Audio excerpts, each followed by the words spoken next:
Hola, buenas tardes a todos. Me da mucho gusto volver a saludarlos.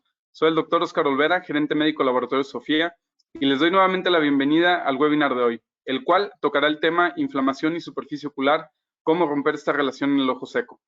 Les agradezco su presencia y el tiempo que hacen en sus agendas para acompañarnos el día de hoy, pues sé que muchos ya están volviendo a la nueva normalidad y están retomando sus prácticas, con todos los retos que esto implica. Son sin duda tiempos extraños, pues continuamos en plena batalla, con curvas que no se aplanan, pero con una sociedad que necesita movilizarse y no solo por las obvias razones de activar su economía, sino porque requieren también la atención médica, requieren de nuestra atención. Sé que varios de nuestros compañeros y amigos han estado apoyando durante todo este tiempo, más que como oftalmólogos, como un médico más en los servicios de urgencias y módulos COVID, que se han encontrado rebasados. A ellos, al igual que quienes han podido continuar atendiendo los servicios de oftalmología, muchas gracias por su esfuerzo y por favor sigan cuidándose mucho. Pasando a temas más amables, pero no por eso menos complejos, vamos a iniciar con el tema de hoy. El ojo seco es sin duda una enfermedad compleja. Con un nombre tan sencillo, uno no se imaginaría lo complejo que puede llegar a ser, pero lo es. Por eso nuestro interés en llevarles a ustedes diversos enfoques en el tratamiento del ojo seco. Antes de iniciar, les voy a volver a recordar las consideraciones para las sesiones de hoy. Si nos siguen desde su celular o una tablet, la mayoría de los sistemas operativos permiten cambiar entre las vistas de la presentación y la cámara del presentador. Esto simplemente deslizando la pantalla hacia su lado izquierdo inicialmente o derecho para regresar. Les recuerdo que la transmisión está siendo monitoreada por nuestro equipo para detectar fallas en la transmisión. Si ustedes experimentan algún problema, revisen de primera instancia su conexión y si continúa la falla, reinicien la aplicación. Durante el webinar tendremos la oportunidad de hacer preguntas. Siéntanse con la libertad de mandarlas en cualquier momento. No se esperen hasta el final. Lo pueden enviar en cualquier momento, como les comentaba, por el medio del panel de control que aparece en sus pantallas. No obstante, recuerden que estas preguntas serán respondidas hasta finalizar la presentación, donde en la sección de preguntas y respuestas se las leeré a nuestro invitado especial. Para su comodidad, les recuerdo que esta plática está siendo grabada y al finalizar recibirán un correo electrónico de seguimiento con el enlace de la grabación. Y sin más, permítanme darle la bienvenida al doctor Víctor Pérez, un gran oftalmólogo, una gran persona y que muchos de ustedes, si no es que todos, ya conocen. Por lo cual, no se los voy a presentar, solo les voy a recordar un poco de su trayectoria. El doctor realizó sus estudios en oftalmología en el Eye and Ear Infirmary de la Escuela de Medicina de Harvard, donde posteriormente realizó también sus fellowships clínicos en córnea con el doctor Azar y uveitis e inmunología ocular con el doctor Foster. Además de que ha sido un ávido investigador y apasionado de la inmunología, lo cual mostró desde los primeros años de formación, donde también realizó fellowships de investigación. Es autor de 9 patentes, ha sido parte de múltiples Advisory Scientific Boards y es autor de más de 130 publicaciones científicas revisadas por pares, participando como ponente en más de 35 simposios y congresos internacionales. Actualmente es profesor titular de oftalmología en la Universidad de Duke. Es director del Centro de Inmunología Ocular de la Universidad de Duke y es profesorado dotado en Inmunología Ocular Stephen and Frances Foster. Doctor, muchas gracias por estar con nosotros. Les doy la palabra. Oscar, muchas gracias. ¿Me oyen bien?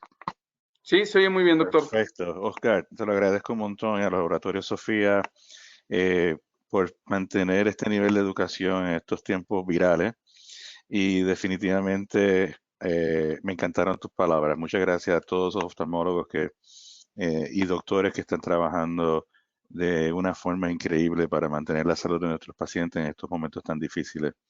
Y a la misma vez quiero darle muchas gracias de apreciación a los participantes de este congreso virtual o reunión virtual. Son casi 600 que estamos viendo ahora mismo y estoy seguro que muchos de mis mejores amigos están presentes y les quiero dar gracias por su apoyo. Espero que ustedes y sus familias estén saludables y esperando que esto pase para poder hacer esto en una forma personal, cara a cara, como lo hemos hecho en el pasado.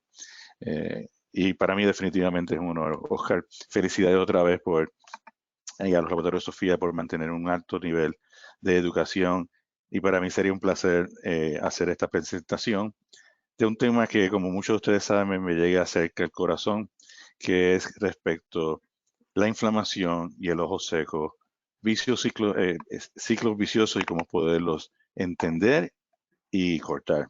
Empiezo, Oscar. Adelante, doctor. déjame saber si ven la presentación. ¿La ven? Se está viendo perfecto, doctor. Ok, muchas gracias a todos. Y por favor, como dijo Oscar, por favor envíen preguntas para poder tener una discusión virtual pero interactiva. Estos son mis conflictos de interés. Obviamente soy speaker para Sofía y lo he hecho de una manera con gusto, ya que siempre nos hemos enfocado en cómo educar a los doctores y con una transparencia increíble con todas las tecnologías que tienen. Y soy consultor para otras compañías. Y lo digo con orgullo porque en esta manera me da a mí la oportunidad de poder como investigador ver terapias y assets nuevos que están saliendo al mercado para mejorar el tratamiento de mis pacientes. La prevalencia de ojo seco es alta y de hecho la hemos subestimado. En Estados Unidos, estos son los números que salieron al principio, de 20 a 30 millones de personas tienen signos y síntomas de temprano de ojo seco. 12-20% son diagnosticadas y vamos a hablar de esto. Y obviamente, como ustedes saben, estos números son pocos comparados a la realidad. Vamos a hablar un poco de cómo más afecta a las mujeres que a los hombres y la edad es un factor de riesgo. Esta es la data que nosotros generamos en colaboración con la doctora Galor cuando yo estaba en Miami en el hospital de veteranos. Pero lo primero es que la doctora Chamber de Harvard Medical School, Public School, demostró muy bonitamente que obviamente el ojo seco es más común en las mujeres a medida que se ponen mayores, bonitas e inteligentes, como siempre digo. Pero no se olviden que a nosotros los hombres también nos da ojo seco. Esa es data de nuestro equipo, y a medida que también nosotros nos ponemos viejos, feos y brutos, nos da ojo seco también. Así que no se olviden de la población de pacientes que ustedes ven que son masculinos, que pueden tener y van a tener síntomas y hallazgos de ojo seco. Aunque vamos a hablar de inflamación y cómo romper el ciclo vicioso, quiero hacer 2 puntos importantes al principio de la charla. El primero es que no se olviden del ojo seco causado por la difusión de las glándulas del meibomio. Puede ser obvio, donde pueden ver estos orificios de las glándulas del meibomio tapados, obstruidos por maibo que sea anormal o inflamación, o pueden ver telangiectasia y inflamación del margen del párpado, pero puede ser también no obvio, donde uno tiene que ser más activo, investigar, expresar el párpado y poder ver el tipo de secreción, si está obstruida, es difícil de excretar, o la calidad. Y digo esto porque en mi práctica y en las muchas prácticas en Estados Unidos y en el mundo, y estoy seguro en Latinoamérica y todos mis compañeros en Latinoamérica, Caribe, Centroamérica que están oyéndonos ahora, que este tipo de ojo seco es más común de lo que pensamos. Yo les diría, nosotros estamos mirando nuestra estadística en la clínica aquí en el Centro de Inmunología Ocular de Foster, y tenemos por lo menos 60% de nuestros pacientes tienen un componente de disfunción de glándula del meibomio y de un ojo seco que llamamos evaporativo. Esta es la data que ha sido publicada especialmente en Oriente, que interesantemente este tipo de ojo seco o disfunción de glándula del meibomio es más prevalente. Y yo creo que a medida que vamos investigando esto se hace más obvio. Lo que me lleva al segundo punto que siempre hago hincapié. Yo sé que muchos de ustedes han oído esta parte de la charla y lo hago a propósito, porque el diagnóstico de ojo seco debe ser muy importante. Y nosotros como oftalmólogos generales y especialistas de superficie ocular, incluyendo, deberíamos de seguir evolucionando cómo hacer el diagnóstico de ojo seco. Y para mí, mi meta sería que lo hagamos como glaucoma. Muchos de ustedes que practican glaucoma o los especialistas de glaucoma se sienten bastante cómodos evaluando y tratando a pacientes de ojo seco porque hay parámetros que se han validado. Por ejemplo, para hacer el diagnóstico de glaucoma hay que tener una presión intraocular, una paquimetría, una observación del nervio óptico, un campo visual y ahora últimamente un OCT. Y sabemos que esta combinación de maniobras clínicas se puede hacer el diagnóstico de glaucoma. No solo eso, se puede seguir el tratamiento, aunque también el grupo de glaucoma tiene sus controversias, pero esencialmente han llegado a este punto que todos los oftalmólogos generales, si van a hablar de glaucoma o tratar de tratar glaucoma, tienen que hacer estas pruebas. Y aunque se ve impresionante, lo que le quiero decir es que estas observaciones le tomaron por lo menos 50 años a la especialidad de glaucoma para llegar. Y yo diría que en ojo seco estamos en pañales. Estamos empezando a cómo evaluar nuestros pacientes de superficie ocular. Y mi meta para ustedes es que debería ser como glaucoma. Y aunque ustedes tengan prácticas de oftalmología general, se deberían de hacer ciertas pruebas básicas para poder hablar a un paciente de ojo seco o enfermedad de la superficie ocular. Más importante, si usted tiene una práctica que hace cirugía de catarata, cirugía refractiva, lentes multifocales, etcétera, usted sí quiere saber si el paciente que usted va a operar tiene algún grado de ojo seco, porque sus resultados de éxito o no éxito van a depender al final del día de la condición saludable de la superficie ocular. O sea que deberían de adaptar su práctica a evaluar la superficie ocular como se hace en glaucoma. Y si a mí me dieran de poder decir, ok, estas son las pruebas que se deben de hacer mínimas, definitivamente tiene que haber un cuestionario. La lámpara hendidura debe ser hecha en una forma objetiva, una mamografía para ver las glándulas del meibomio y tinciones, y vamos a hablar de eso. Con estas 4 pruebas, el oftalmólogo general podría entender si este paciente tiene algún problema de ojo seco. Ahora, si usted quiere hacer una práctica de ojo seco o de superficie ocular, o está haciendo cirugía refractiva, que tiene que poner a estos pacientes estables antes de la cirugía, hay otras pruebas que se deben de hacer y tratamientos para poder llegar a eso. Pero quizás esto pasa como en glaucoma, que muchos de los oftalmólogos generales identifican al paciente de glaucoma, sospechoso o no sospechoso, y se sienten cómodos o no cómodos en manejarlo, y si no, pues lo mandan a un especialista de glaucoma. Y en superficie ocular yo creo que se va a hacer la evolución de pacientes que no sean, que sean más complejos o que el especialista no quiera, el generalista no quiera dedicar tiempo a este tipo de tratamiento, se puede referir a oftalmólogos que hacen más superficie ocular, donde estas otras pruebas se hacen, pero las voy a compartir con ustedes para que tengan por lo menos una idea de cómo se pueden utilizar. Y en adición a eso, quiero compartir con ustedes a través de la charla cosas innovadoras que estamos haciendo aquí en el Centro de Inmunología Ocular para compartirlas con ustedes cómo nosotros vemos el futuro, que entiendan, no que la van a hacer, pero cómo nosotros pensamos evolucionar y dejárselas llevar a ustedes de una forma que sea viable. En Estados Unidos usamos mucho este cuestionario, se llama OSDI. En Latinoamérica cada país debe tener su cuestionario que sea validado en español. Cuando yo era presidente de Panconia, con mi colega José Álvaro Gómez Pereira, nosotros empujamos como 4 países de Panconia que hicieran su cuestionario y lo validaran para la población de pacientes en su área. Y se los recomiendo, es muy importante porque cada país tiene sus formas de expresarse de una forma diferente. Pero normalmente estos cuestionarios van a captar síntomas de estos pacientes.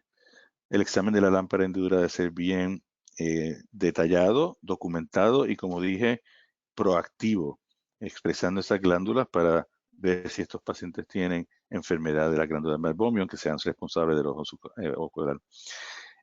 La mamografía es muy importante, bien interesante, como ustedes les pueden enseñar a los pacientes cómo tienen glándulas del meibomio que sean normales o anormales. Y cuando los pacientes ustedes les enseñan que tienen dropout o desaparición de las glándulas del meibomio, no solo lo ayuda a usted a tener un plan de tratamiento, pero al paciente reconocer que esto es parte de su enfermedad. Esto es un equipo bastante avanzado que no es tan necesario para los oftalmólogos generales. Hay ahora tecnologías nuevas que no son tan caras.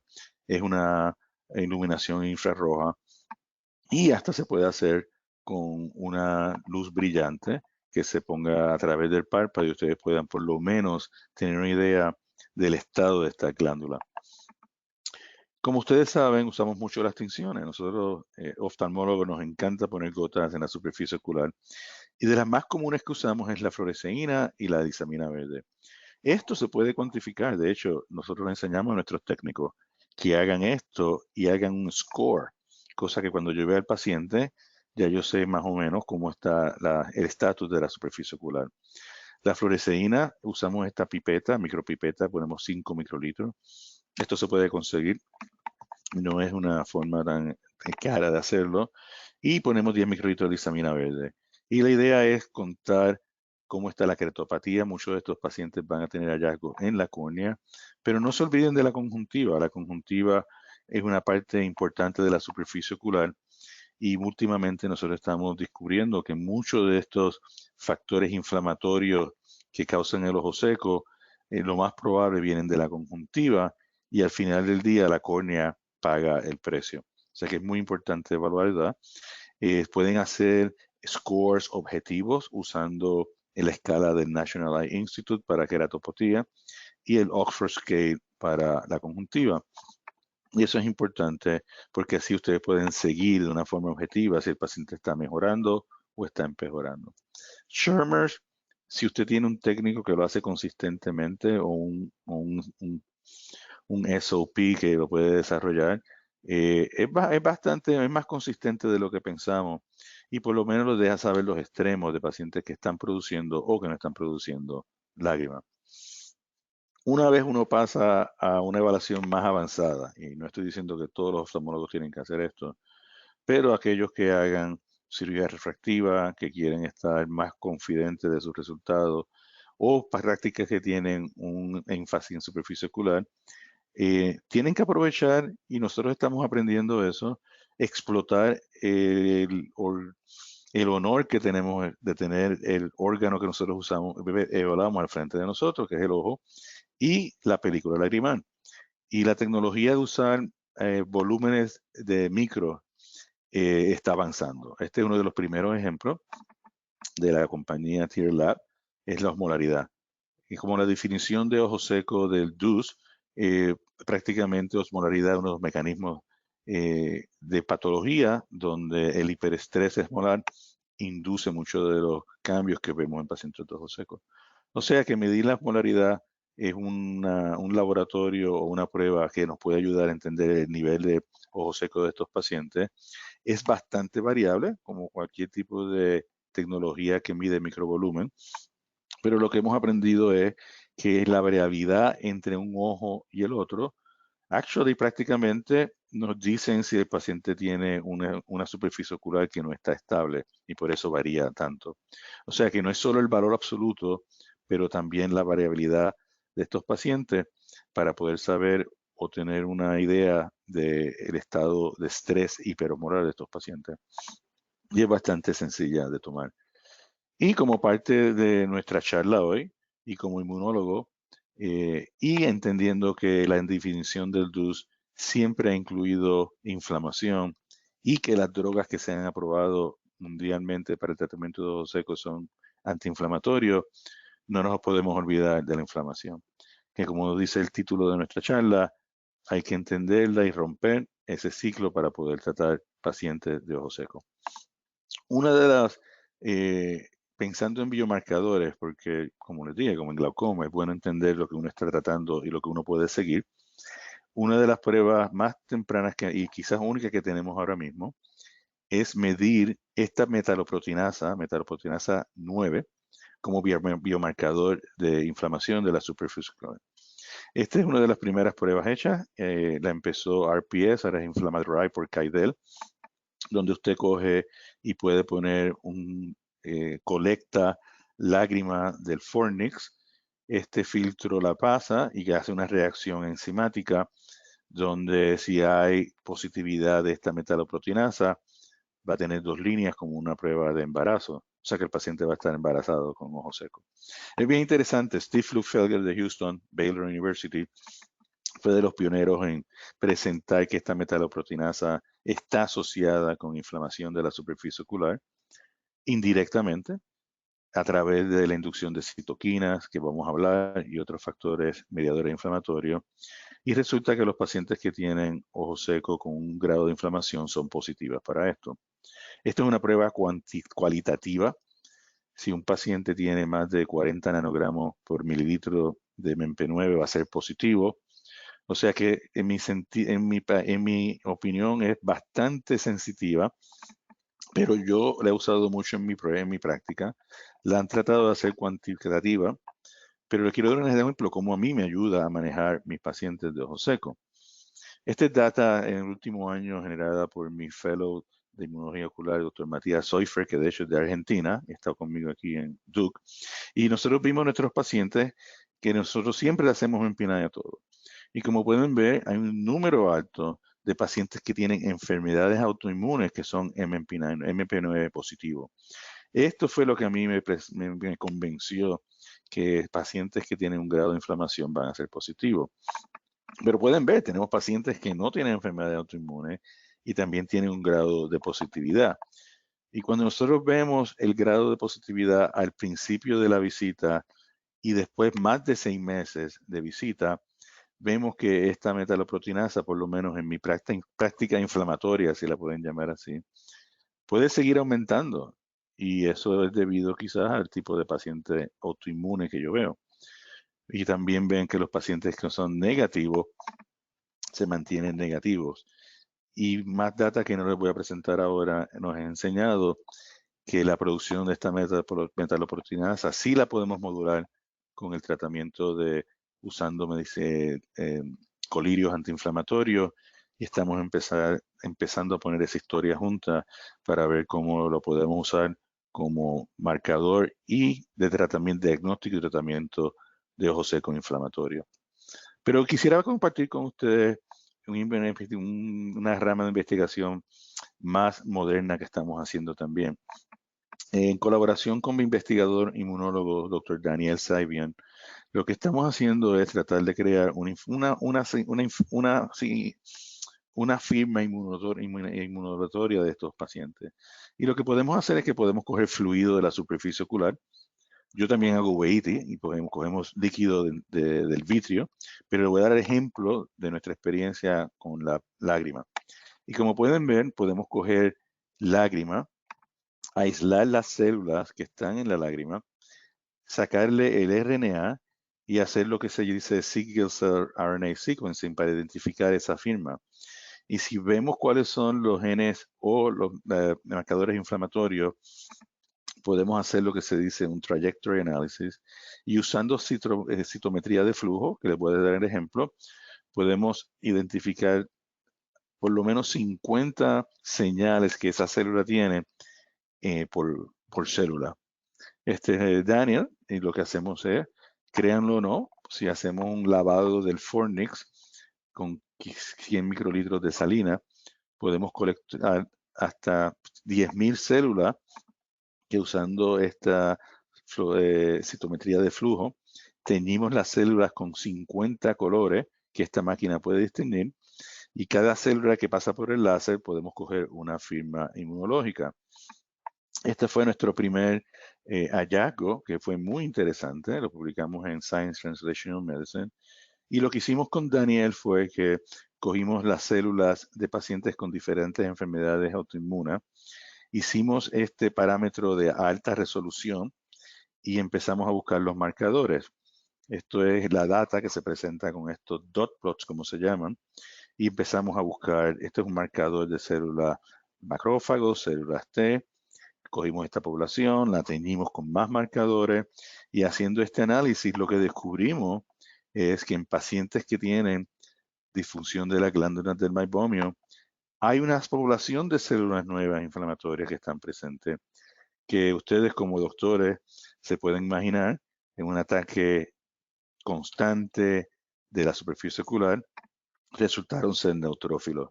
O sea que hemos descubierto una población nueva de células inflamatorias que son parte de ese milieu del ojo seco. Y para tratar de hacerlo de una forma que sea unbiased, hicimos este análisis que se llama TISNE. Y es lo mismo, es citometría de flujo de estos leucocitos de la película lagrimal. Y lo que hace la computadora es que genera la data y aprende, inteligencia artificial. Cada puntito es una célula y tenemos 5 pacientes, 5 normales y 7 que tienen disfunción de la glándula del meibomian. Y como pueden ver, es que podemos ver en pacientes normales, tenemos estas diferentes poblaciones de pacientes. Cuando vemos los pacientes normales y los comparamos a los que tienen difusión de glándula del meibomian, empiezan a salir células nuevas que no habíamos identificado antes. Y cuando las ponemos y las comparamos a normal, lo que podemos hacer es sacar un clúster o un subgrupo de pacientes que tienen una firma diferente que es de glándula de distribución de glándulas del meibomian. O sea que no es que vamos a hacer esto en nuestras prácticas, pero con esta nueva tecnología vamos a poder entender más sobre los mecanismos y células envueltas en ojo seco del punto inflamatorio y en poder hacer quizás pruebas más inteligentes que el MMP9, más específicas, que como en glaucoma se las podemos pasar a ustedes y se puedan usar para tratar pacientes de ojo seco con terapia inteligente y mejores de inflamación. Y llegando ya al punto de tratamiento, ¿cómo rompemos eso? Pues prácticamente espero que yo haya convencido que la inflamación es una parte importante, pero también proteger a su superficie ocular es otra parte importante de la terapia y del approach al paciente de ojo seco. Y una de las cosas que cuando nosotros pensamos en terapia personalizada es aprendiendo de esas pruebas cómo podemos tratar a los pacientes de formas diferentes. Y una de las partes importantes que siempre nos hemos olvidado como doctores, la usamos sin pensar, es que la superficie ocular es muy importante, es bien sensitiva. Ustedes han visto esta laminilla muchas veces, me gusta presentarla, porque para tener una superficie ocular así, hay muchos epitelios interactuando y es una superficie húmeda, lubricada. Y para mí es súper interesante cómo esta superficie ocular se mantiene así después de muchos insultos de ambiente y iatrogénicos también. Y una de las primeras formas o de las primeras líneas de defensa para el tratamiento de ojo seco es la lubricación. Parte de lo que vamos a discutir de la meta de este seminario. Y cuando yo pienso de lubricación, como les dije, nosotros la pensamos sin pensar. Y es bien importante entender que en la misma forma de lubricación que va a proteger esta superficie ocular, esos párpados están abriendo y cerrando constantemente, la fricción, y aquí empieza el primer paso de protección de la superficie ocular. Nosotros tendemos a decirle a nuestros pacientes, use cualquier lubricante o el que pueda conseguir, pero podemos ser más inteligentes, podemos pensar en los diferentes grupos de lubricantes que existen. Están los productos derivados de celulosa, que son los más comunes. Moléculas grandes entran a la superficie ocular, protegen, pero no duran mucho. Aprendiendo de dermatología, se pueden combinar con glicerina. Glicerina es un buen humectante de la superficie ocular en la piel, también en la superficie ocular, perdón. Y también hemos descubierto que la glicerina tiene propiedades para proteger para osmolaridad y apoptosis. Entonces tenemos las emulsiones basadas en aceite. Para estos pacientes que tienen disfunción de la glándula del meibomian, es la falta o la presencia de malos fosfolípidos que causan que esa película de lágrimas se evapore rápido. Y tenemos gotas o lubricantes con emulsiones de aceite y otras tecnologías para evitar eso. Y productos que tienen polieteno o propileno. Y para mí esta es una familia de lubricantes que ayudan a proteger la superficie ocular. Es como tratan de imitar a las mucinas de la superficie ocular. O sea que hay pacientes que tienen ojo seco con queratopatía, me gusta usar estos productos. Pacientes que tienen deficiencia de glándula meibomian con aceite ayudan mucho. Y pacientes que tienen hiperosmolaridad o uno quiere proteger la superficie ocular, glicerina y obviamente la celulosa son las más comunes. Pero cuando hablamos de evidencia que ha sido estudiada y tenemos, yo se lo mencioné antes, el reporte de DUS, auspiciado por el TIFOS, tenemos dos, del 2007 al 2017, se dedicaron a buscar y a investigar evidencia a nivel tipo 1 de las diferentes formas de tratamiento o de epidemiología, etc. Yo se recomiendo que lo lean, es muy educativo. Pero cuando el grupo del DUS Report investiga y menciona de los lubricantes cuál hay más evidencia que se ha sido publicada, el hialuronato de sodio es el ganador. Y ustedes se deben de sentir muy contentos porque ustedes tienen acceso al hialuronato de sodio. Y desafortunadamente aquí nosotros en Estados Unidos no lo tenemos tan accesible. Este tipo de lubricante ácido hialurónico es algo natural y de hecho interactúa con receptores y moléculas en la superficie ocular que son naturales. Los receptores que se han identificado, está el CD44, hablando de la inflamación, son receptores que están presentes en células inflamatorias. Ayuda a la movilización de células epiteliales y también tiene adherencia a esta molécula de adherencia ICAM1, que como vamos a ver más tarde en la charla, es uno de los señales que se usa ahora mismo en unas gotas nuevas antiinflamatorias en Estados Unidos. O sea que el ácido hialurónico en verdad es un producto natural, se encuentra mucho en el vitrio. De hecho, los griegos lo llaman de vitrio porque el hialos y el ojo es uno de los órganos que tienen más ácido hialurónico. Si funciona en las coyunturas para poder evitar la fricción y daño de cartílago, obviamente va a ayudar en la superficie ocular.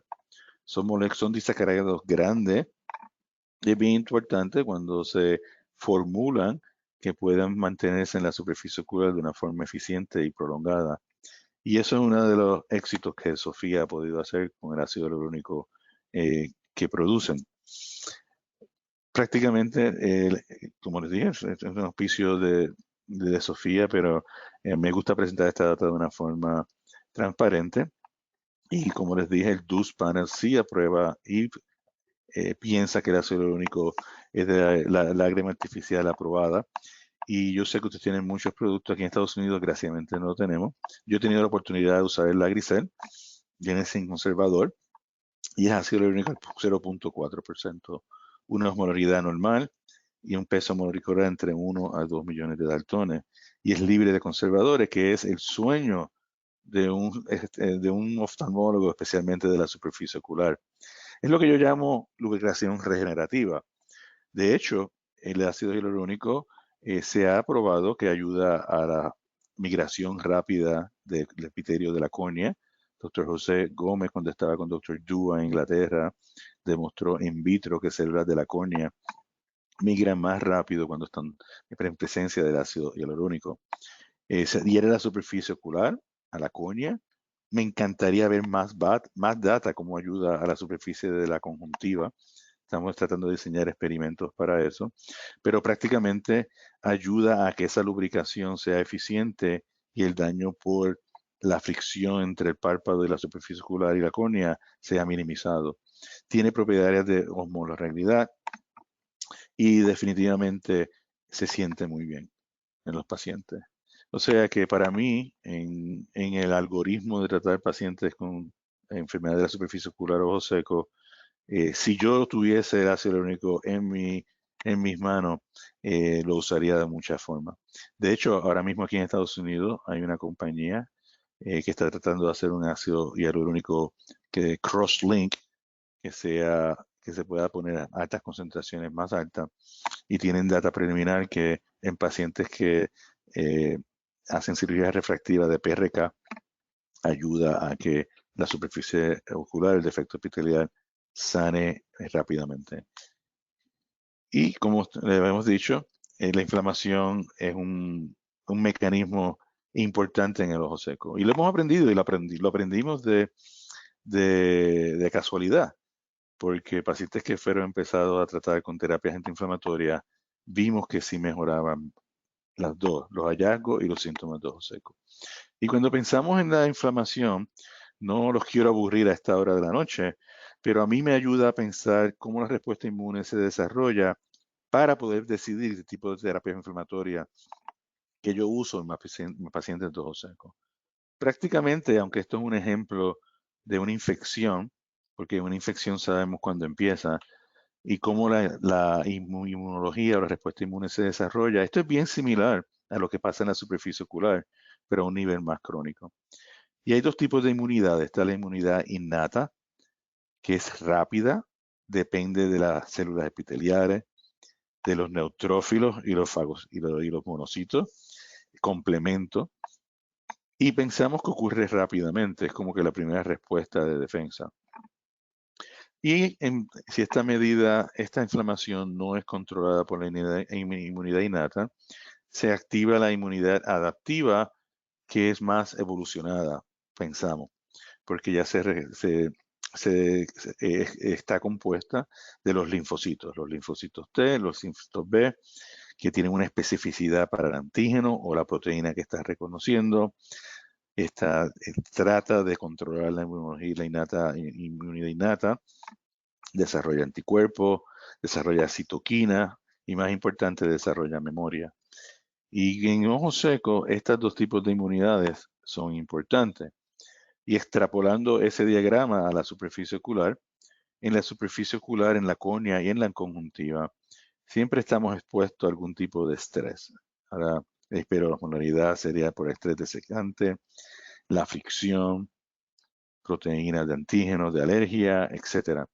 Y el epitelio de la córnea y de la conjuntiva producen estas citoquinas, atraen neutrófilos, atraen macrófagos, y yo creo que hacen un buen trabajo, porque la mayoría del tiempo este tipo de inmunología o inmunidad innata ayuda a mantener el control de la superficie ocular. Pero cuando esto sigue ocurriendo y sigue ocurriendo, en algún momento los antígenos que no conocemos de la superficie ocular son capturados por estas células presentadoras de antígenos y llegan al nódulo linfático. Y el nódulo linfático son responsables por activar la inmunología adaptiva, donde linfocitos T, sabemos que linfocitos B también hay anticuerpos, pero hay más data sobre linfocitos T, son activados y estos empiezan a circular no solo por la superficie ocular, pero también por el resto del cuerpo. Pero como son específicos a la superficie ocular, cuando llegan a la superficie ocular son reclutados, activados y producen las citoquinas, que son las que causan daño a las estructuras de la superficie ocular, como el epitelio, el estroma de la córnea y la conjuntiva. Y son estas citoquinas las que son responsables. O sea que cuando pensamos en terapias antiinflamatorias, están dirigidas a atacar o apagar estos dos tipos de inmunidades. Y en brevemente, para la forma más fácil de pensar, los esteroides ayudan mucho para este tipo de inflamación de la superficie ocular que es innata, es rápida. Estos serían los flare-ups que ustedes ven en sus pacientes. Y los pacientes que tienen un ojo seco crónico, esta población de linfocitos son los que son más activos y por eso es que las terapias inflamatorias con inhibidores de linfocitos como ciclosporina y inhibidores de integrina LFA1 son los que usamos más para estos pacientes o combinación de los dos. Y así es como yo prácticamente decido mi terapia antiinflamatoria.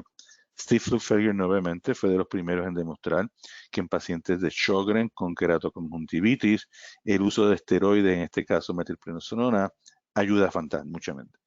Yo lo uso, me encanta usar esteroides en pacientes de ojos secos, pero obviamente hay que hacerlo de una forma segura y en pulso, que es como me gusta usarla.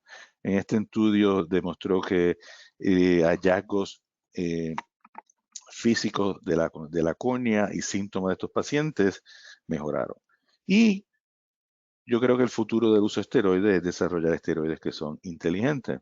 Yo creo que el primer esteroide inteligente que hemos tenido es el loteprednol, un corticosteroide de éster, que se ha demostrado que es selectivo para inflamación con un profile de seguridad y no elevando la presión intraocular.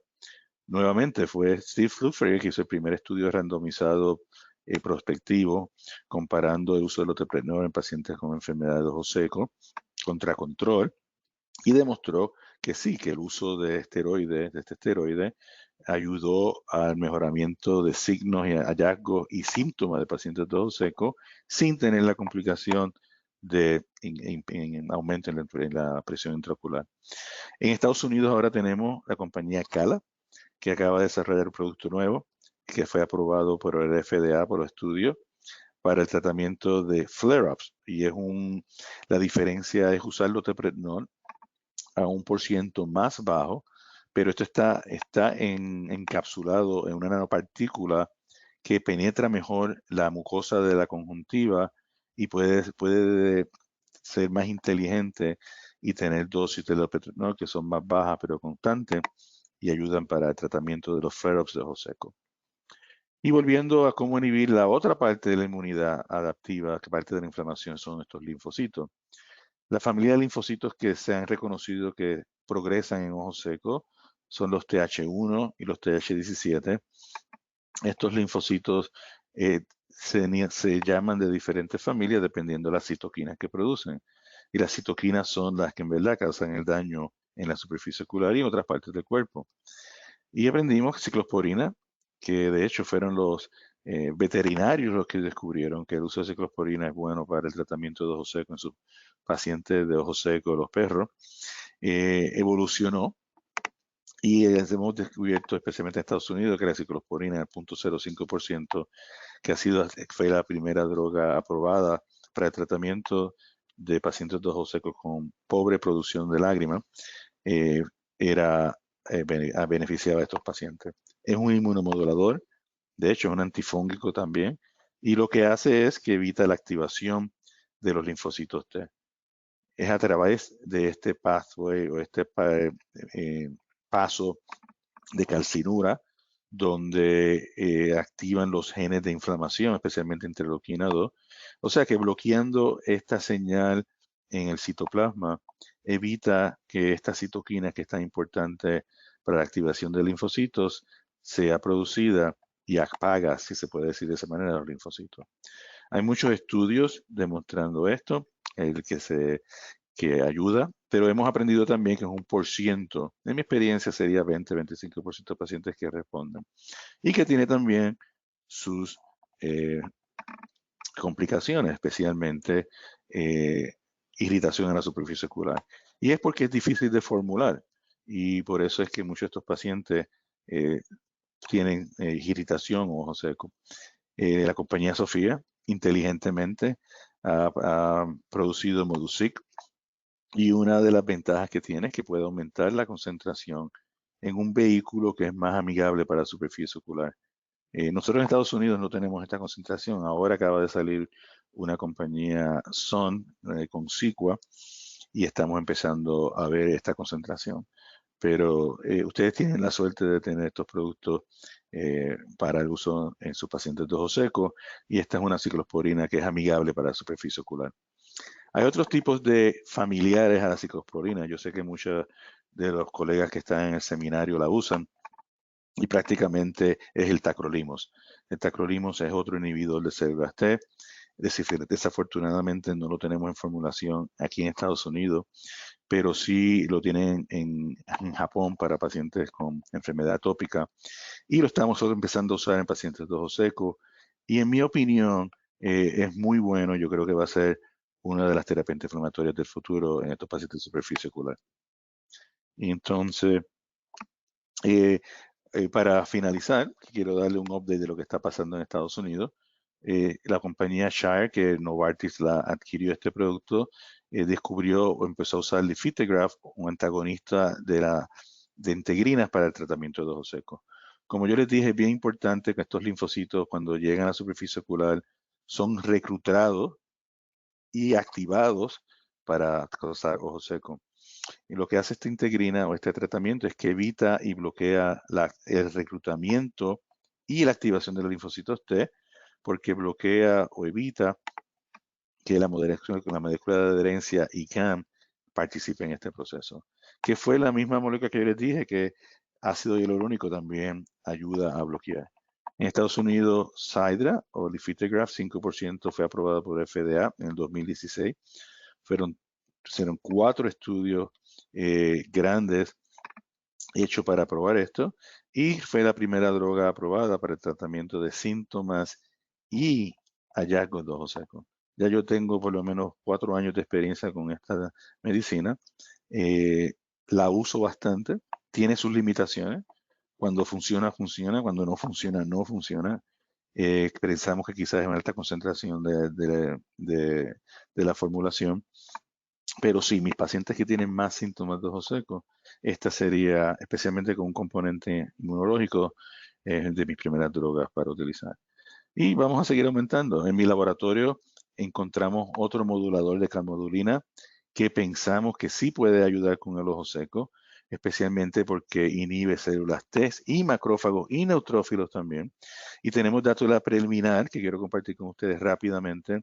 Este es un modelo de ojo seco inducido por reacción de graft versus host disease o reacción del donante contra el huésped.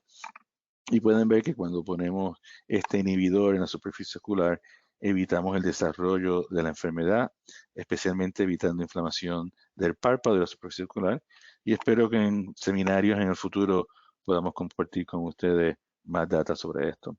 Y últimamente la terapia biológica, muchos de ustedes que me oyen saben que a mí me encantan el uso de, especialmente para pacientes no solo de ojos secos recalcitrantes, pero también para ojos secos más no tan avanzados, el uso de productos hematopoéticos. El prototipo es el suero autólogo, muchos de ustedes lo usan, las limitaciones las sabemos, pensamos y sabemos que tienen factores biológicos que ayudan al sanamiento del epitelio y tienen también componentes antiinflamatorios y neuropéptidos. Como pueden verse, las publicaciones han aumentado y prácticamente en estudios retrospectivos y prospectivos en el uso de suero autólogo para el tratamiento no solo de úlceras que no sanan, pero también ojos secos. Y las limitaciones, como muchos de ustedes saben, es que sea fácil para pacientes conseguirlo y fácil para el doctor prescribirlo con las limitaciones de las autoridades de salud que se le hacen difícil a nosotros trabajar con esto. Yo he evolucionado mucho desde el suero autólogo al PRP o el PRF.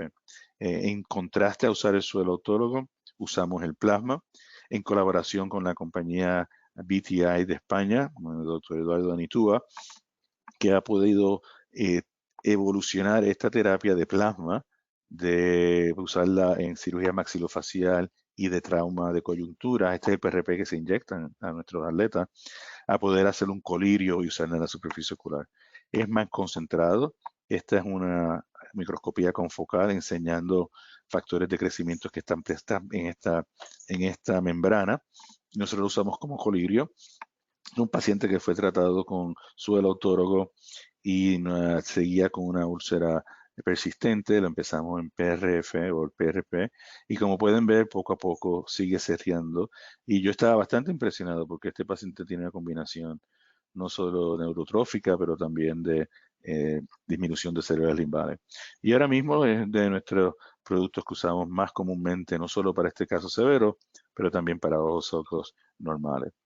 Y no quiero que se olviden que también tenemos los lentes esclerares que se pueden usar para tratamiento de ojo seco en pacientes que o tienen dolor neuropático o que tienen ojo severo y se pueden ayudar desde el punto de vista de síntomas y mejorar la visión. O sea que los quiero dejar con el mensaje principal de, primero, la evaluación del paciente con ojo seco o alteraciones recurrentes debe ser como en glaucoma, sistémica, y todo lo debemos hacer al nivel que nos sentamos cómodos de nuestra práctica.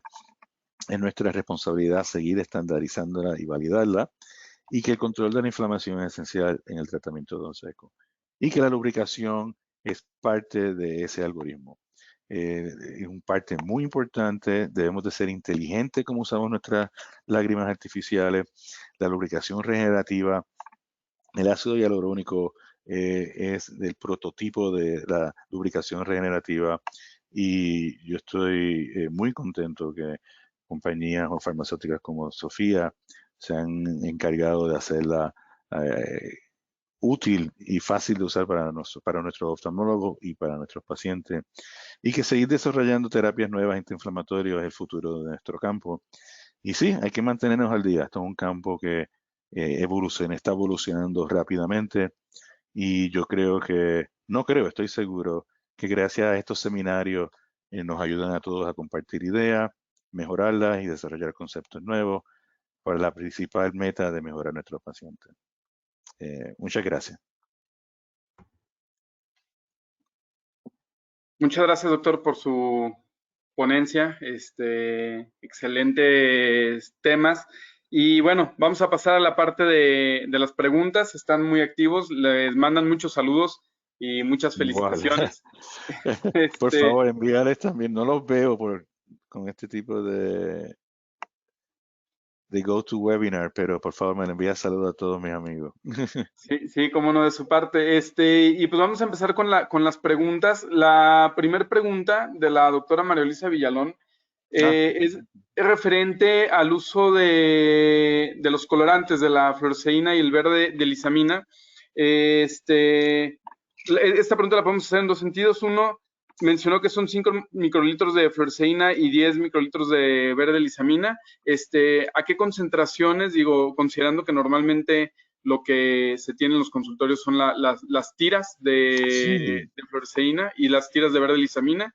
Y la otra es, ¿en qué orden las utiliza? esa es muy buena pregunta. Nosotros tenemos una compañía que nos las produce, es pura, pero hemos jugado con esa transición porque entendemos que no es fácil para todo el mundo tener eh, la concentración pura. Y si vamos a tener este mensaje, que todo el mundo lo puede hacer, debemos de adaptarnos.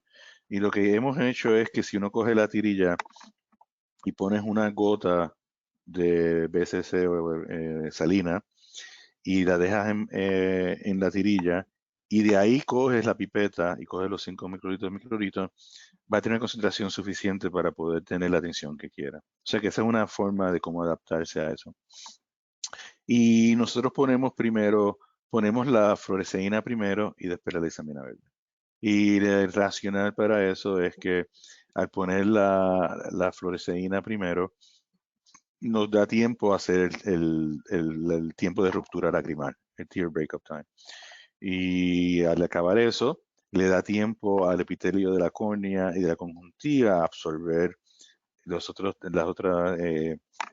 la lisamina y la fluoresceína y tener una señal más fuerte para poder hacer un score.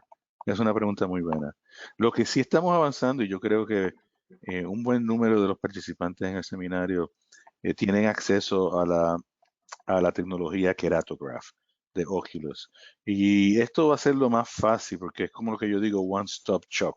Tú pones al paciente, se le ponen las tensiones y en esa misma máquina que es como una topografía, uno puede medir el tiempo de ruptura lacrimal de una forma no invasiva, puede tomar fotos, capturarla y hacer el mismo score de conjuntiva. Córnea tiene una cámara infrarroja, o sea que puede hacer la mimografía también.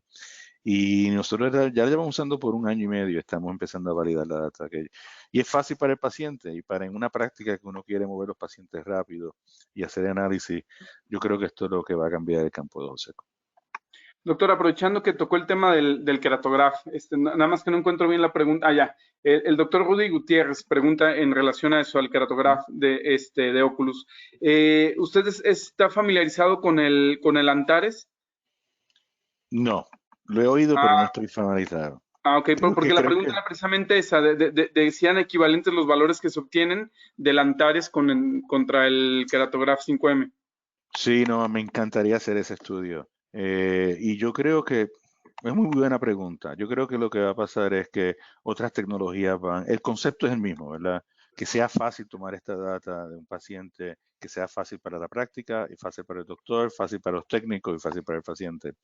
Y yo creo que lo que va a pasar es que cada práctica, nuevas máquinas se van a desarrollar, van a ser más baratas, más sencillas y cada práctica va a tener su propia escala de normalización y van a tener sus propios valores y se van a tener que basar en eso para tomar sus decisiones. Igual es como un normograma que se usa para cirugía refractiva. Ok, Pero eso es ese es muy buen punto. Yo creo que esa es mi opinión humilde, que es lo que va a ocurrir con esto. ok, gracias. Otra pregunta a la doctora Luisa Anaya. Ella nos pregunta, ¿cómo modifica su tratamiento el resultado en la osmolaridad? Pues mira, como te estaba diciendo, nosotros los doctores nos encanta hablar de valores absolutos. Y obviamente sí sabemos que niveles altos de osmolaridad están relacionados con estrés hiperosmoral, los bajos no. Pero como dije, la variabilidad también es bien importante. Yo veo los dos, yo veo los valores absolutos y veo la variabilidad. Si veo que hay mucha variabilidad, pienso que esto ya es un ojo seco con un factor alto de inestabilidad a película Rickman y me enfocaría mucho más en una lubricación inteligente. Okay. Y estar pendiente de la glándula de meibomian también. Ok, doctor, vamos a abrirle el micrófono al doctor Eduardo Chávez, que está como asistente y quiere comentar con usted y pues de paso saludarlo. Entonces, bienvenido, doctor Eduardo Chávez. Hola, ¿qué tal? Buenas tardes a todos. Hola, Víctor, ¿cómo Eduardo, ¿cómo estás? Qué gusto estás? verte. Igual, un placer como siempre. Muchas gracias, te agradezco. Oye, al margen de tu plática que estuvo extraordinariamente buena, creo que por fin entendí todo aquello que no tenía la más remota idea y que lo diste de manera fácil, sencilla, concisa, como para nosotros los oftalmólogos que nos dedicamos solamente a la clínica. Muchas gracias por la explicación. Eduardo, es tan rico oír tu voz siempre. Gracias, Víctor. Y es un honor que esos comentarios viniendo de ti. Gracias. Pues yo creo que únicamente era para ahora todo lo que acabamos de entender y que nos hiciste favor de explicar, darle su justo peso y valor cuando esto se pasa a la clínica de la cirugía de catarata, ¿no? Y es básicamente el saber que, como tú lo has demostrado y como lo has visto, el cambio de la osmolaridad en los pacientes con disfunción de glándulas de meibomio es capaz de alterar una dioptría o más al momento de tomar la curvatura corneal básica en el cálculo del lente intraocular. Por ahí hay otro artículo que también se publicó, además de esto, que el 50% de los pacientes tienen, que estando asintomáticos, tienen disfunción de glándulas de meibomio. De tal manera que si ustedes leen un artículo de Schwann de 2019, muy reciente, dice que el 50% de los pacientes que se someten a cirugía de catarata tienen ojo seco. Y de ese 50% se vuelven sintomáticos después de la cirugía de catarata. Un 15% de los pacientes con lentes multifocales perfectamente calculados. Imaginen ustedes que no estamos hablando de que me equivoqué en el cálculo. No, que estaban bien calculados, están insatisfechos con su resultado por tener ojo seco. De ahí que lo que acabamos de aprender de Víctor habla de la trascendencia que el siguiente paso en la cirugía de catarata premium, llamémoslo de esa manera, que no me gusta mucho el término, pero llamémoslo así, va aparejado con lo que hemos aprendido de Víctor el día de hoy y que vamos a tener que empezar a hablar de ojo seco como ya la rutina de los pacientes que van a llegar a cálculos de lente intraocular, en donde queremos desde luego llegar a la perfección, ¿no, Víctor? Sí, no, y sabes que, Eduardo, gracias por traer ese tema, porque en cierta manera es un ojo seco diferente, ¿verdad?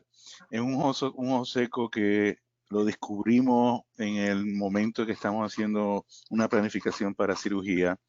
O sea, no es el paciente crónico que nosotros vemos, ¿verdad? Este abordaje que hacemos es un poquito más lento, y vamos aquí y allá. El paciente de cirugía refractiva o de catarata que tiene ojo seco, yo creo que el abordaje va a ser diferente. Y de hecho, Ascaris y CEDARS, la Sociedad de Córnea, han puesto un algoritmo, especialmente por la data que tú mencionaste, que el porcentaje de pacientes ojos secos que tienen esta cirugía es alto. Y quizás, y por eso es que es importante que los oftalmólogos generales y los cirujanos refractivos, como tú dices, estén pendientes de ojos secos. Y quizás el abordaje no es un abordaje tan crónico como el que yo descubrí. Quizás todo eso se comprime, ¿verdad? Porque tú tienes que poner esa superficie ocular estable rápidamente, porque si no vas a perder el paciente si no haces la cirugía en un periodo razonable. Y quizás esas son las prácticas que deberían de tener de estos métodos diagnósticos más avanzados y que son estos pacientes que, como se dice en español, se le tira toda la superficie ocular para mejorarla en un periodo de tiempo corto. Y quizás uno usa terapia antiinflamatoria más rápido, la atención a la glándula de meibomio, quizás se hace presión de una forma más agresiva, y definitivamente la lubricación, donde esta lubricante regenerativo pueden hacer no solo la biometría, como tú dijiste, mejor, pero también una respuesta mejor postoperatoria para que los pacientes no estén sufriendo de un índice de refracción malo por la superficie ocular. Completamente de acuerdo contigo, Víctor. Y muchas gracias y saludos en casa, por favor. Igual, saludo a toda la familia. No, pues muchas gracias al doctor Chávez por su participación. Así que fue, si se permite la expresión, un cameo espectacular, ¿no? No lo veíamos venir, pero muy buena aportación. Un gusto saludarlo, doctor Chávez. Y bueno, vamos a continuar con también las preguntas del resto de los asistentes. El doctor Arturo Grau, de la Universidad Católica de Chile, además de mandarle un saludo y agradecerle por su plática.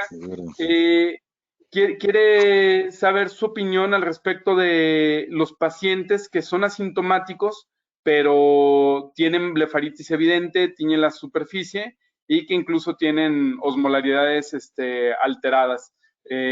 Cuando tenemos también en el otro extremo pacientes que a lo mejor salen un poquito mejor en exámenes, salen normales y con síntomas muy evidentes o muchas molestias.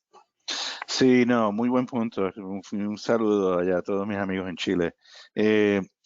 Mira, eso es abrir la caja de Pandora. Y especialmente el paciente asintomático. Y uno ve el párpado, uno ve la enfermedad, el paciente no se está quejando. Y yo creo que nosotros no nos atrevimos a abrir esa caja de Pandora porque no tenemos o no teníamos las herramientas de cómo tratarlo. Pero ya hemos progresado en el tratamiento de la glándula, de disfunción de la glándula del meiomio, de la blefaritis. Sabemos que podemos hacer terapias proactivas, cuidado más inteligente, no solo el masaje del paciente con el champú, que by the way, para mí el champú es una falsa, eso es un detergente, y estos pacientes que tienen problemas de lípidos, lo que uno no quiere eliminar los lípidos. Pero uno puede ser, y van a haber tecnologías más avanzadas en el futuro, donde aquí en Estados Unidos se están viendo compañías, y en Israel de hecho, que tienen productos que tienen queratolisis. O sea que vamos a poder ser un poquito más agresivos en el tratamiento de la blefaritis. Y ahora mismo, si uno ve un paciente con blefaritis evidente, aunque no se está quejando ahora, yo te prometo que en el futuro va a ser un paciente que se va a estar quejando.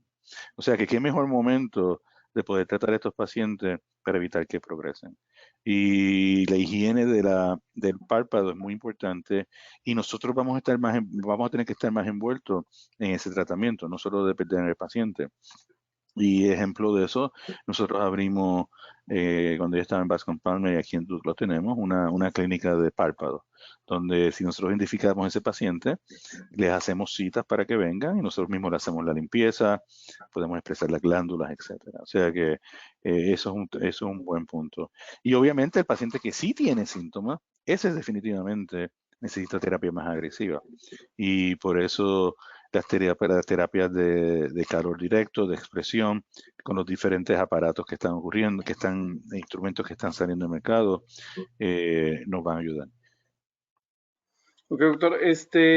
Pregunta el doctor Mauro Rivas en cuanto a la diferencia en las ciclosporinas de diferentes concentraciones de la 0.05 y la de 0.1%. Si tiene experiencia en estas diferencias.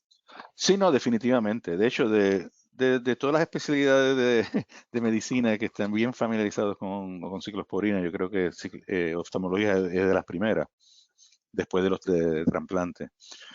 Y nosotros hemos tenido experiencia con ciclosporina por mucho tiempo, mucho tiempo. Antes que supiéramos que era buena para ojos secos, lo usábamos para alergias, pacientes atópicos, rechazo de trasplantes de córnea. Y yo creo que esas indicaciones para mí es lo que me ayudan a decidir la concentración. Nunca nos habíamos imaginado que 0.05% iba a funcionar.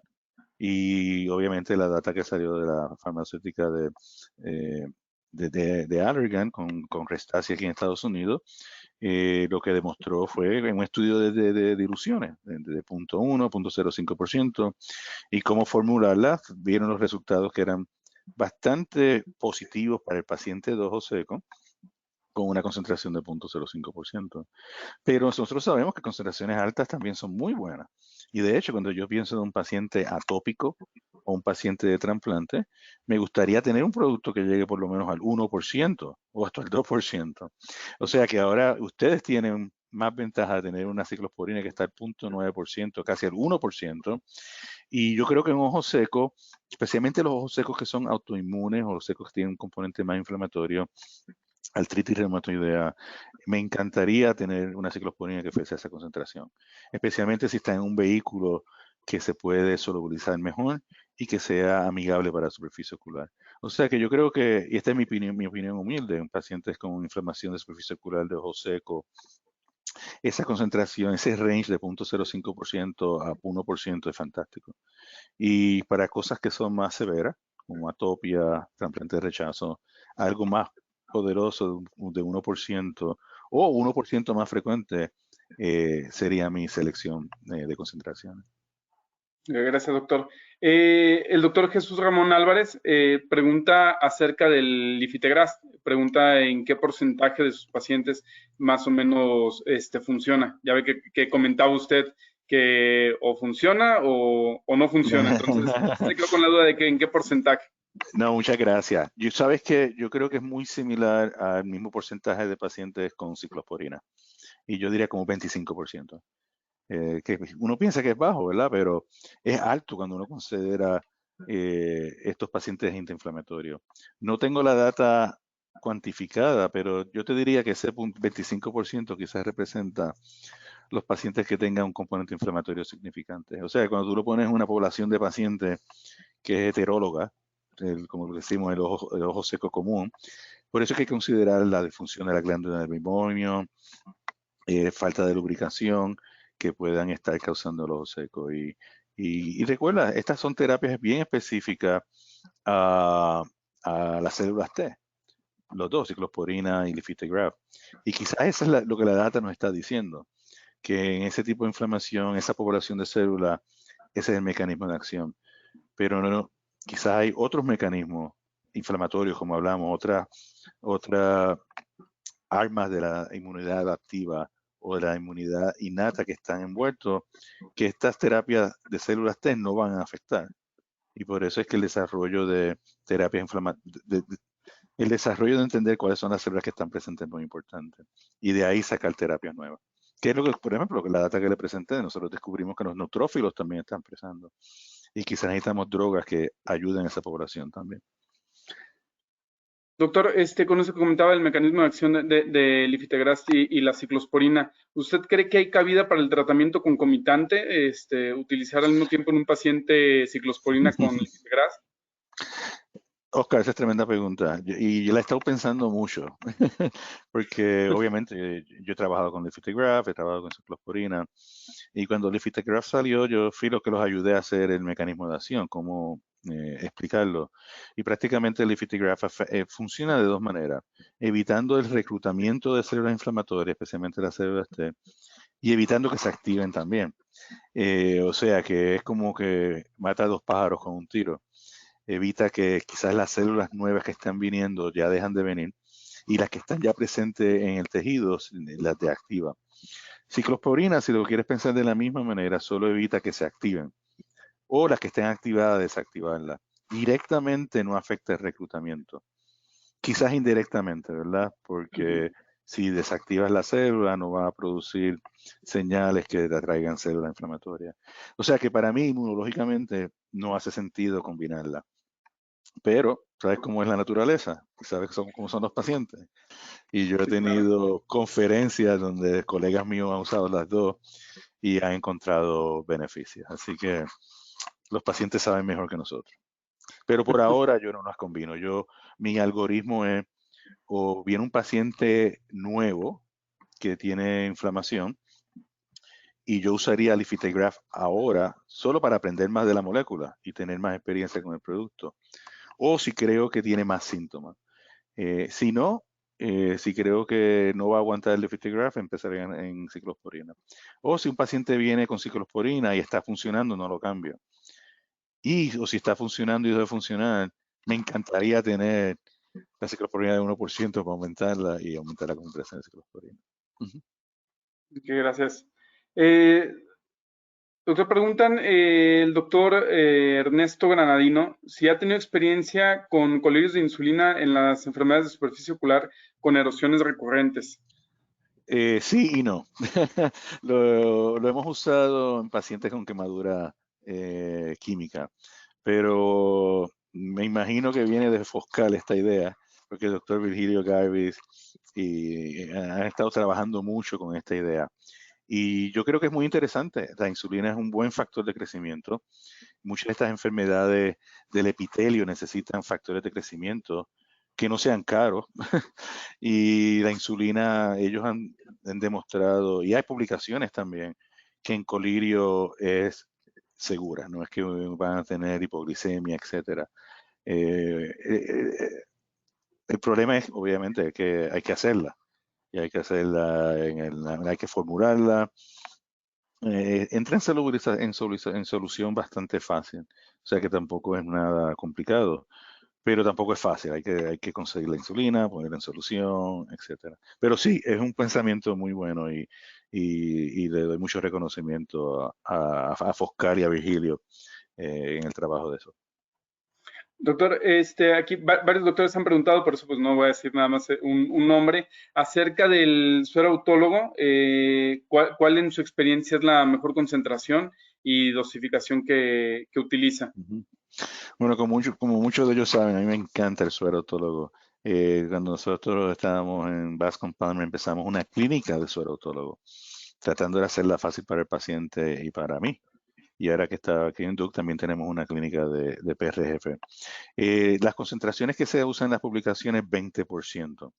Y nosotros lo que hicimos fue adaptamos eso. Teníamos 3 dosis, teníamos 20%, 30% y 50%. Y se puede usar hasta pura. El racional para eso era que me daba a mí una escala para poder empezar y subir.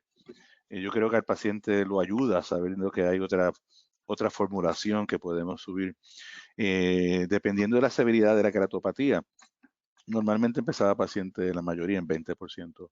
Se tenía una queratopatía más avanzada, quizás en 30%, y lo que sí usaba bastante, 50%, era para mis pacientes con dolor ocular neuropático. Eh, la hipótesis bajo eso es que quizás hay más factores neurotrópicos en en el suero o albúmina o factores que no conocemos que bloquean receptores de dolor. Y en nuestros pacientes neuropáticos yo empezaba en 50%. Par de veces lo usé puro.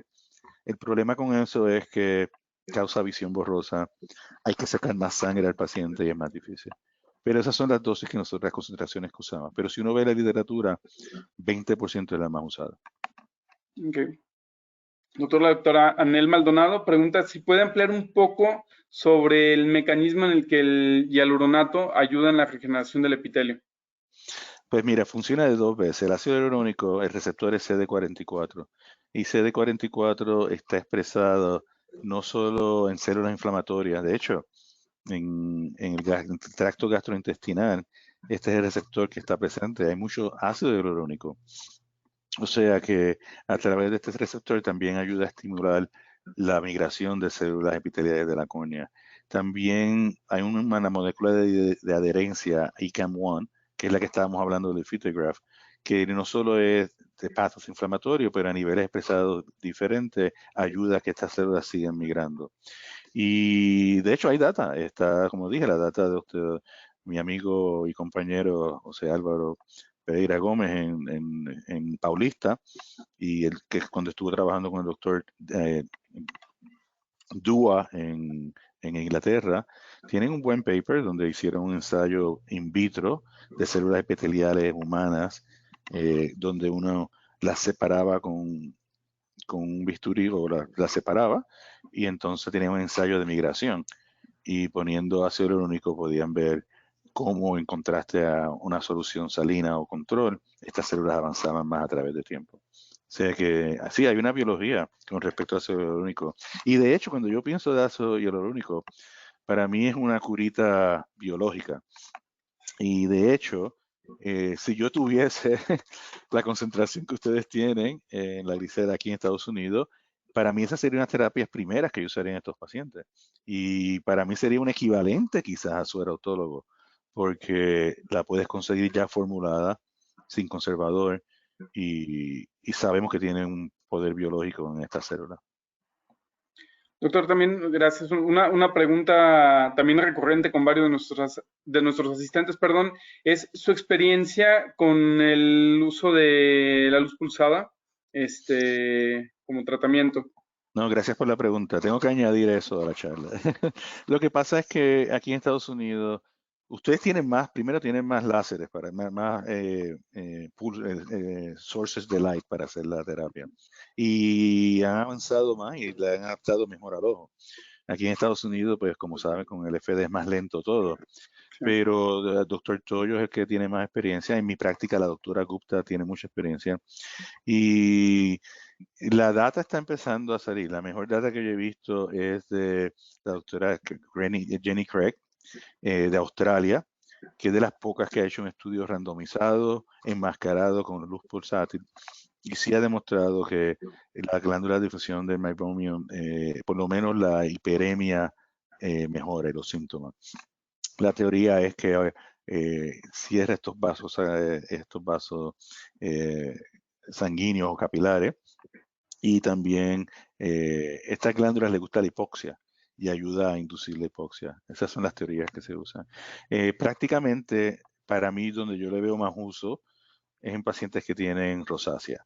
La rosácea ocular, donde es clásica, esas glándulas se ven hiperémicas, congestionadas.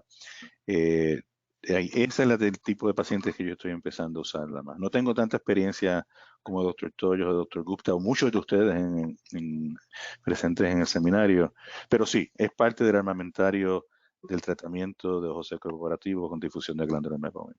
Y eso es lo que va a pasar, que no va a ser una terapia específica para todo. Va a ser como una caja de herramientas donde uno tiene que personalizar la patología del paciente y usar la herramienta que sea mejor para el paciente. Va a ser imposible, y yo creo que naif, pensar que una cosa va a tratar todo. Es una enfermedad heterogénea, con muchos mecanismos de acción, y yo creo, para mí es por eso que nosotros nos dedicamos mucho a la clasificación y el diagnóstico del ojo seco, porque eso es lo que nos ayuda a tener una medicina personalizada mejor. Muchas gracias, doctor. El doctor Bruno Reichia pregunta, bueno, además de que lo felicita, Muchas saludos. pregunta acerca de su experiencia con la fluorometolona como antiinflamatorio en el tratamiento del ojo seco. Eso es un buen punto también. Para serte honesto, nosotros lo usamos porque es el esteroide económicamente barato. O sea, nosotros, un paciente que a mí me gustaría poner en loteprednol, por el precio no se puede. O sea que para poder tratar la inflamación es mejor la fluorometolona que nada. Pero para mí es desde el punto de vista de costo. Y obviamente la concentración baja. Para mí esa es la mayor diferencia. Excelente, doctor. Muchas gracias. Bueno, pues ya estas preguntas están repitiendo y pues prácticamente ya abordamos la mayoría de las dudas, conjugadas con algunas otras preguntas. Entonces, pues bueno, pues le doy muchas gracias, doctor, por atender a las preguntas, por su ponencia, que como bien comentaba el doctor Chávez, ahora sí que nos despejó muchas dudas y nos hizo entender muchas cosas que a veces no entendemos. Yo al principio lo decía, el ojo seco es una enfermedad que es mucho más compleja de lo que a veces imaginamos. Luego cuando nos vamos metiendo a ella nos empezamos a revolver, se nos va empezando a ser bastante compleja. Usted lo comentaba al inicio, eventualmente, y es muy probable que el camino natural del tratamiento del ojo seco de los pacientes con ojo seco vaya o tenga que hacerse de una forma más integral y mucho más metódica, como lo mencionaba, como los pacientes con glaucoma.